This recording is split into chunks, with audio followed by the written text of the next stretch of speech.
नदी नेपाल देश में गंडकी नदी के किनारे बैठे थे, भगवान का भजन कर रहे थे। उसी समय एक गर्भवती हिरणी जल पीने के लिए आई। वो हिरणी जलपान कर रही कि पीछे से सिंह ने दहाड़ करी। प्राण बचाने के लिए हिरण नदी को लांग गई। उसका तो गर्भ था, वो जल के अंदर गिर गया। डूबता तैरता वो गर्भ बहता हुआ आया। भरत जी महाराज ने देखा, सो भरत जी महाराज ने कहा क्यों? माला झोली भजन कर रहे थे भगवान की, उसे वहीं पटके और दौड़ कर गए और जाकर के हिरण के बच्चे को बचा कर ले आए। अच्छा, भरत जी ने अच्छा किया है कि बुरा किया? तो जीव डूब रहा था, उसे बचा कर ले आए थे हरि भजन को और ओटन लगे। खुद की पत्नी, बच्चे, राज परिवार, सुख संपदा, वैभव सबको छोड़ करके आए और यहाँ हिरण के बच्चे में मन लगा के बैठे, माला झोली लेकर के बैठे भगवान का भजन करने के लिए। कभी वो हिरण का बच्चा उन्हें चाटने लग जाए, कभी उनकी गोद में बैठ जाए। एक दिन की बात है, वो हिरण का बच्चा बड़ा हुआ, हिरणों के झुंड के साथ भाग गया। अब भरत जी महाराज सोच रहे, हे हिरण तू कहाँ गया हो? मेरा तेरे बिना कोई नहीं, तेरा मेरे बिना कोई नहीं, तू कहाँ गया रे? हिरण हिरण करते करते करते करते भरत जी महाराज मर गए। तो अगले जीवन में हिरण ही बनना।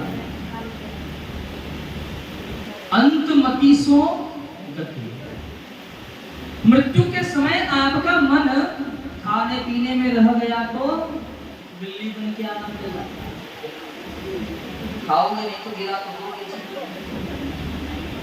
मृत्यु के समय अगर धन में मन रह गया तो सर्प बन करके आना पड़ेगा। मृत्यु के समय घर परिवार कामकाज में मन रह गया तो बैल बन करके आना पड़ेगा। और आपका बच्चा अगर खेती किसानी का काम बैलों से करता है तो खूब सेवा करेगा, नहीं तो छोड़ देगा ऐसे रोड पे घूमने के लिए।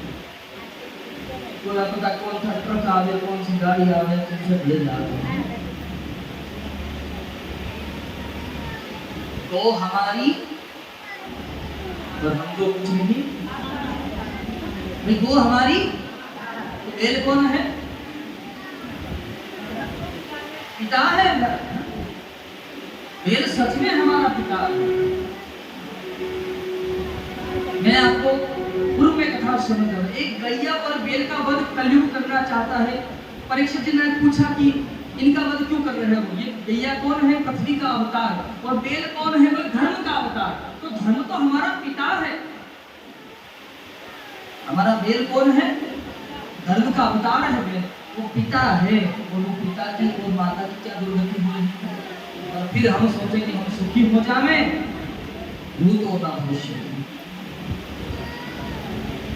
सनातन धर्म में जिसको अग्रणीय है, जिसको पूजा जाता है, जिसको माँ का अंदर को संबोधित किया है और उसके बच्चे तो उसी की सेवा नहीं कर सकते और फिर सोच ले हम सुखी हो जाएं, कभी नहीं हो सकते, कभी नहीं सुखी हो सकते। पहले के समय में इतने वृद्धाश्रम नहीं थे।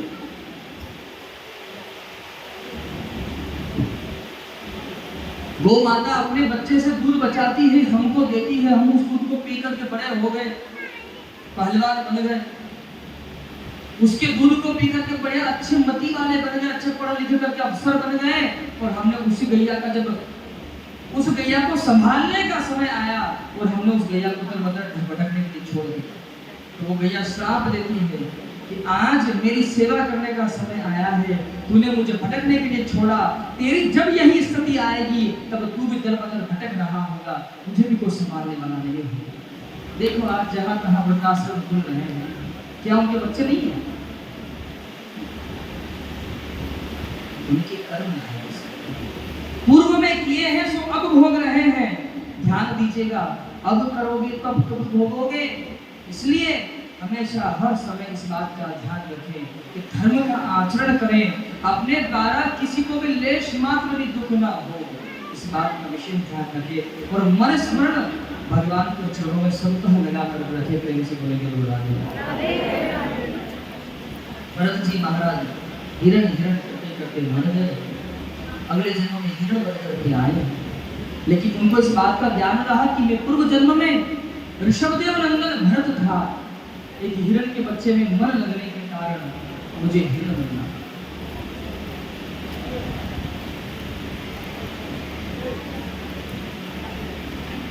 अगला जन्म जो हिरण का हुआ, उस हिरण की भेष में भी उनको ये स्मरण रहा तो वो भगवान का भजन करते हैं। हिरण की देह को त्यागे, परिणाम रहा ब्राह्मण देवता के यहाँ पर चतुर्थ पुत्र के रूप में इनका जन्म हुआ है। यहाँ इनका नाम रखा है श्री भरत जी महाराज। जन्म हुआ, माता प्राणांत हो गई, पिताजी ने बालक का लालन पालन किया।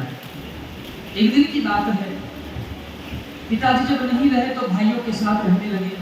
भरत जी महाराज एक दिन वन के लिए प्रस्थान किए हैं। भाइयों ने जब तिरस्कार कर दिया भरत जी का, वन में जाकर के रहने लगे। यहाँ पर माँ भगवती के द्वारा भरत जी महाराज को आशीर्वाद मिलता है। इसी कथा का प्रसंग है। यहाँ से आगे रघुगण महाराज और भरत जी महाराज का संवाद होता है। रघुगण महाराज सिंधु देश के राजा हैं। अभिमान वश जा रहे हैं कपिल मुनि के आश्रम पर ज्ञान प्राप्त करने के लिए। भरत जी महाराज मार्ग में मिले, उपदेश देते हैं, राजन आपने ठीक कहा है, मोटा होना, पतला होना, दुर्बल होना, कमजोर होना, ये सब शरीर के गुण हैं। मैं एक आत्मा हूं और आत्मा ना तो जल उसे भिगो सकता है, ना हवा उसे सुखा सकती है, ना शस्त्र उसे कभी काट सकता है। आत्मा तो अजय है। रघुगण महाराज ने पालकी से नीचे उतर के हाथ जोड़े कहा, गुरुजी प्रभु आप कौन हो? अब बहुत ध्यान से सुनिए। रघुगण महाराज ने पूछा, प्रभु आप कौन हो महाराज? तो श्री भरत जी महाराज कहते हैं कि राजन आपने कभी भरत नाम के राजा का नाम सुना है? तो रघुगण महाराज क्या बोल रहे हैं, हमारे बाबा हैं ऋषभदेव नंदन श्री भरत जी महाराज, उन्हीं के वंश में हमारा जन्म हुआ है। जड़ भरत जी महाराज कहते हैं, राजन अहम पुरतो भरतो नाम राजा। जिस ऋषभदेव नंदन भरत की आप बात कर रहे हो, वो ऋषभदेव नंदन भरत और कोई नहीं, वो मैं हूँ। मेरे ही वंश में आपका जन्म हुआ है। और जिस संपत्ति का आज आप अभिमान कर रहे हो, वो संपत्ति कल मेरी थी, आज आपकी है, और कल को व्यर्थ आप अभिमान कर रहे हो। और ये बात समझ में ना आए, आप कभी कहीं मकान खरीदते हो तो पहले कागज किसके नाम के होते हैं?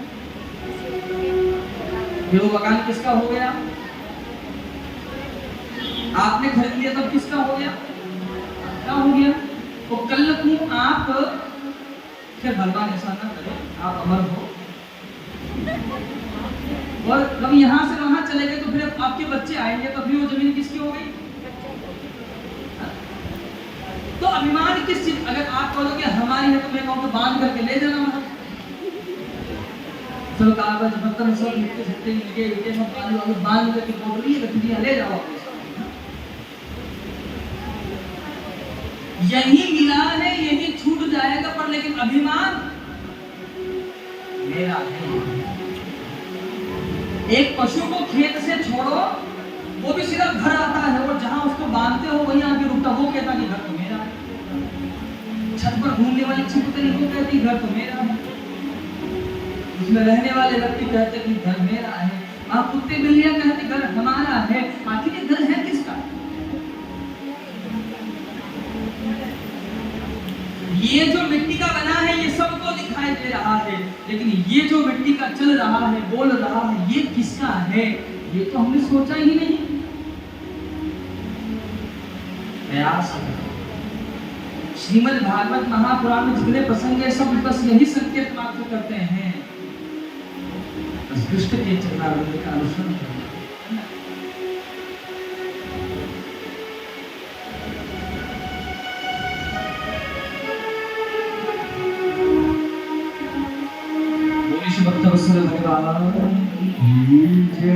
रघुगण महाराज जा रहे थे कपिल भगवान के आश्रम पर ज्ञान प्राप्त करने के लिए।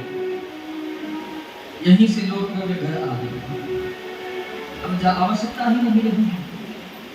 और यहां से आगे वर्णन करते हैं कि पंचम स्कंद की कथा पूर्ण होती है, षष्ठम स्कंद यहाँ से प्रारंभ होता है। षष्ठम स्कंद में वर्णन करते हैं कि पंडित जी महाराज जिनका नाम है श्री अजामिल जी महाराज।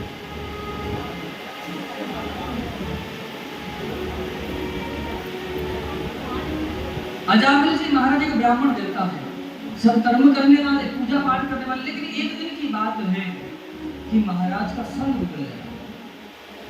ध्यान दीजिए, जीवन में अगर अच्छा कुछ करने चाहते हो ना, सबसे पहले सुधारना है तो अपना संग भी सुधारो। हम किसके साथ बैठते हैं, कहाँ उठते हैं, क्या करते हैं, क्या खाते हैं, क्या।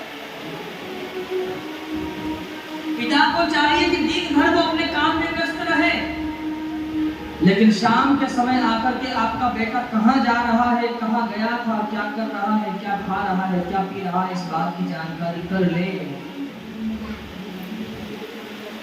क्योंकि आपका बालक भी छोटा है, वो नहीं जानता है कि अच्छा क्या है, बुरा क्या है। अगर वो गलत मार्ग पर जा रहा है तो उस पर अभी अंकुश लगाइए, रोकिए उसे।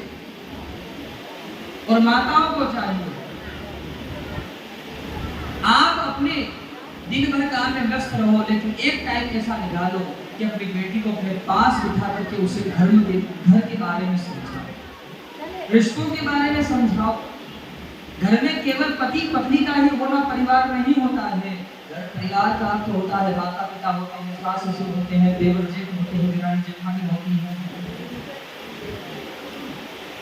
और सबको संभालने वाले वही बहू हो सकती है। परिवार में हम दो, हमारे दो, उसको परिवार नहीं कहते। वो परिवार शब्द का एक पार्ट हो सकता है, एक पार्ट हो सकता है, लेकिन वो परिवार में हो सकता है।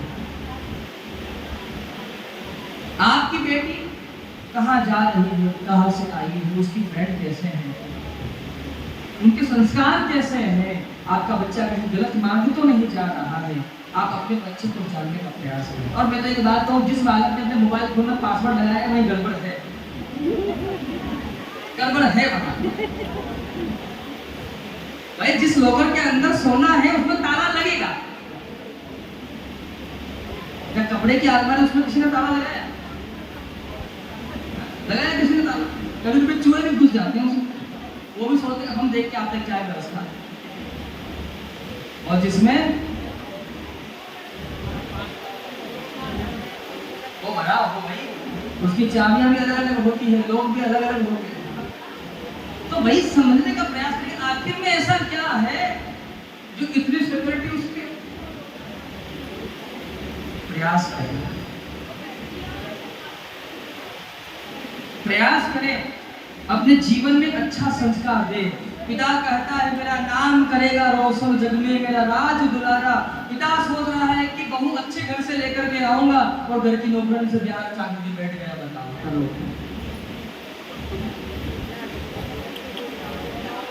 पिता अरमान रह रहे, समाज क्या कहेगी? ध्यान दीजिएगा, ये बात ठीक है कि हम लोगों से ही मिलकर के समाज बनता है, लेकिन उस समाज में उच्च पद पाना ये हमारा धर्म बनता है। तो अच्छे आचरण होंगे तभी अच्छा पद मिल सकता है, नहीं तो मिल नहीं सकता।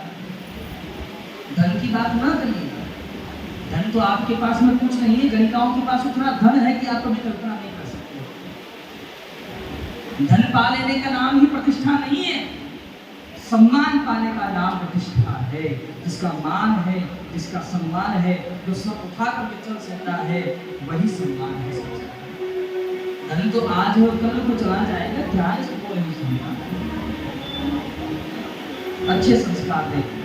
यहाँ अजामिल जी महाराज का एक दिन संयोग रहा कि संग बिगड़ गया, घर की पत्नी को घर से निकाल दिया, गणिका के साथ रहने लगे। परिणाम स्वरूप 8-9 बच्चे हो गए।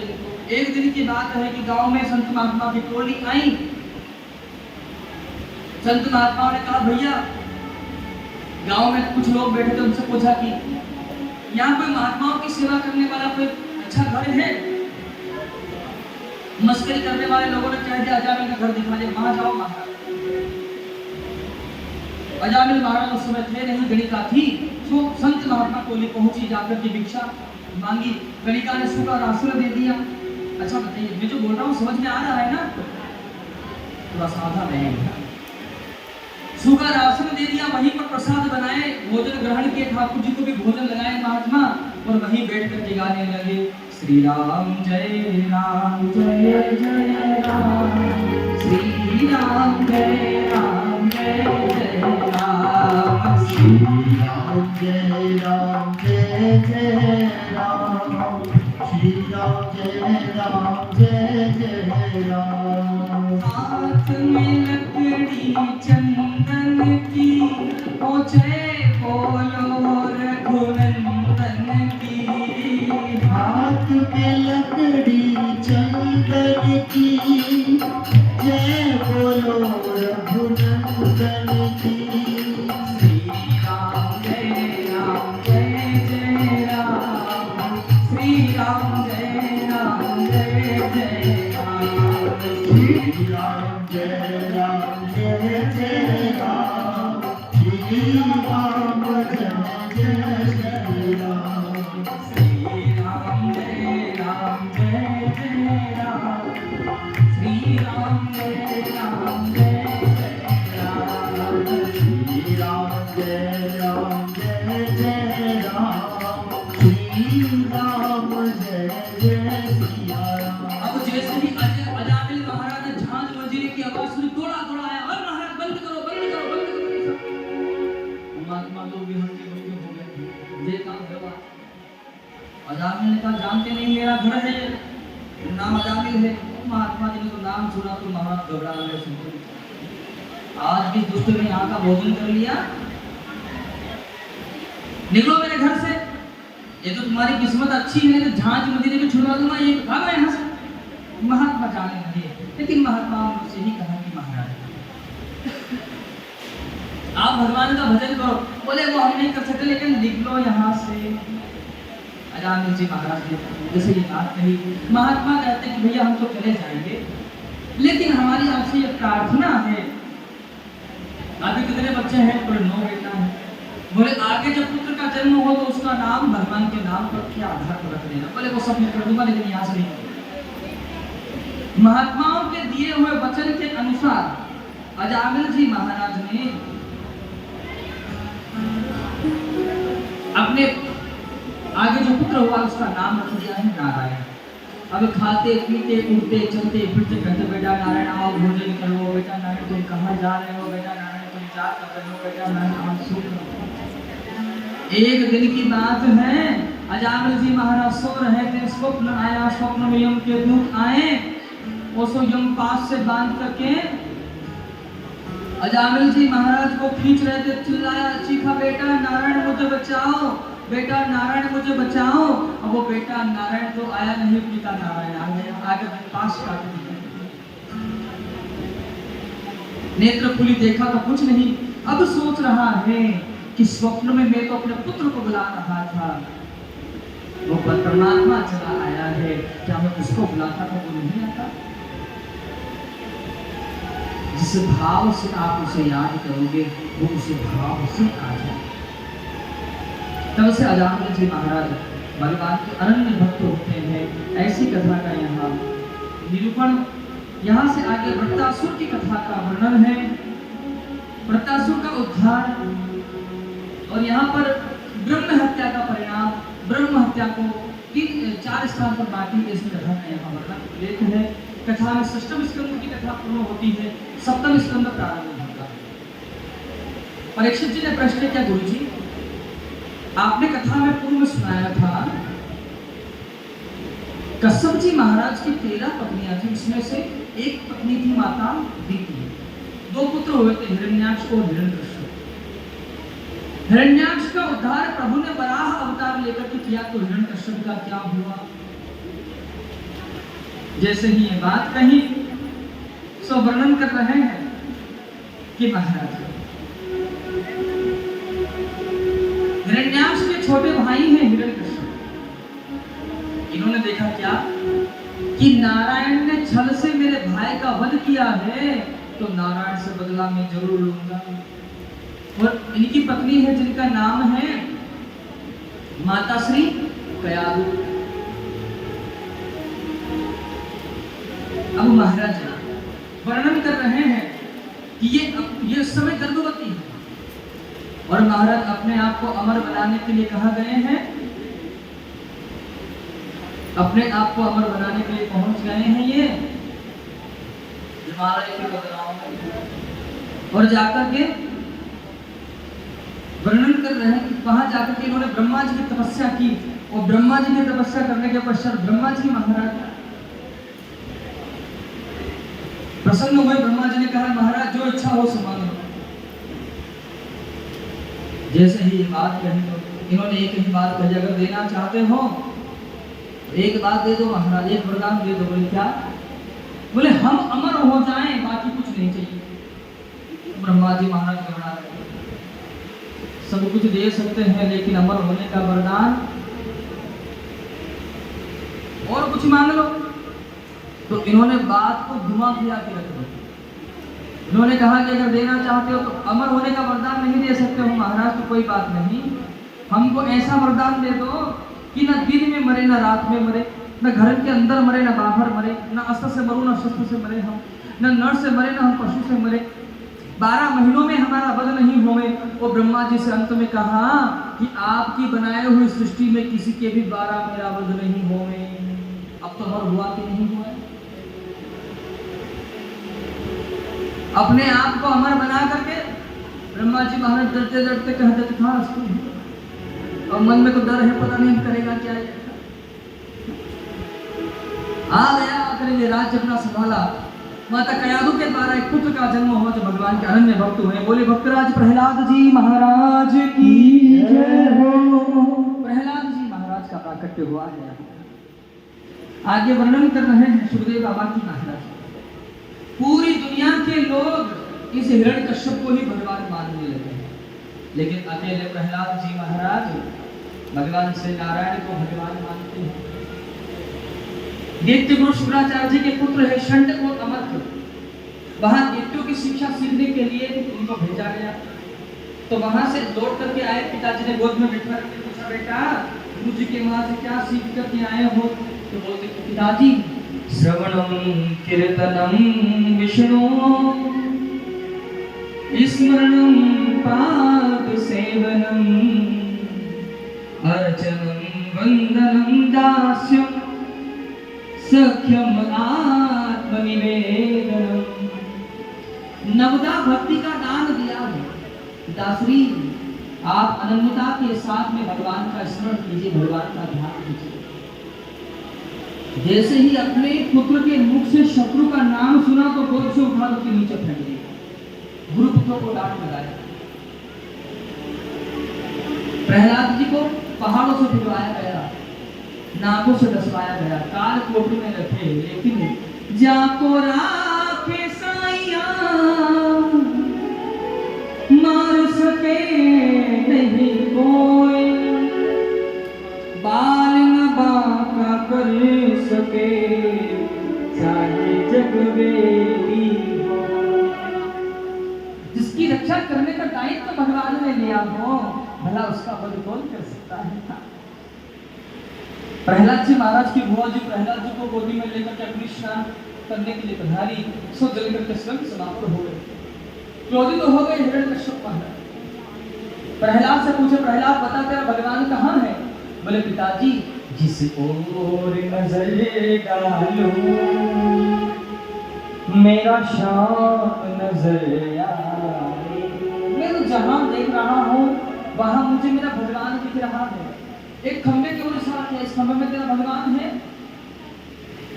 अनन्य विश्वास है भगवान पे। कह दे पिताजी इस खंबे में भी मेरा भगवान है। जैसे ही खंबे के ऊपर प्रहार किया तो भगवान का अवतार होता है। बोल श्री नरसिंहनाथ की नरसिंह भगवान का प्रादुर्भाव हुआ। नरसिंह भगवान का और हिरण्यकश्यप का खूब घमासान युद्ध हुआ है। संध्या काल का समय हो गया। नरसिंह प्रभु हिरण्यकश्यप को अपनी गोद में उठाए और टहनी पर लेकर के बैठ गए और पूछे बता तूने ब्रह्मा से क्या क्या वरदान मांगे थे? तूने ब्रह्मा से कहा ना दिन में मरो ना रात में मरो, तो देख ना तो दिन है और ना ही रात है, संध्या काल के समय में तेरा वध कर रहा हूं। तूने ब्रह्मा से वरदान में कहा कि 12 महीनों में मेरा वध ना हो, तो तेरे लिए ये अधिक मास, पुरुषोत्तम मास तेरे ही लिए बनाया है। अभी गया है ना श्रावण मास, अधिक मास, ये महीना वीआईपी लोगों के लिए है।